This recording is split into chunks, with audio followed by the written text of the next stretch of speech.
Ratusan warga korban banjir di Aceh Utara yang masih bertahan di pemukiman masing-masing terserang berbagai penyakit.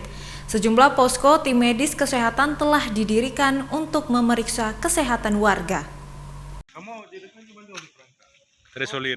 Ratusan warga korban banjir di Kabupaten Aceh Utara mulai terserang berbagai penyakit di wilayah Kecamatan Lok Sukun, Kabupaten Aceh Utara. Warga terserang penyakit ispa, gatal-gatal, batuk, demam, dan sakit perut akibat bertahan dalam kawasan banjir. Tim medis Dinas Kesehatan Kabupaten Aceh Utara telah membuka posko-posko kesehatan menanggulangi dampak kesehatan untuk korban banjir. Posko dibuka di 3 titik lokasi pengungsian yaitu Desa Mencat, Desa Manyang, dan Desa Jo.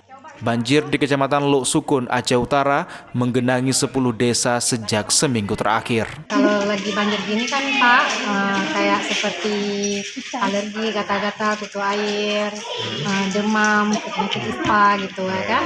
Itu aja Pak yang banyak di sini. Kalau memang ini kan kondisinya lagi banjir, anak-anak kayak gini main air banjirnya, jadi tertular lah penyakit yang seperti keseluruhan dari 3 desa. Semuanya. Dari 3 desa ada berapa ya, Dek ya? Ada berapa? 200. Ada 200 sekian. 200. Meskipun banjir mulai surut, sejumlah desa di pemukiman penduduk masih terendam banjir. Warga masih bertahan untuk membersihkan rumah-rumah mereka. Dari Kabupaten Aceh Utara, Muhammad Jafar Yusuf Ainus melaporkan.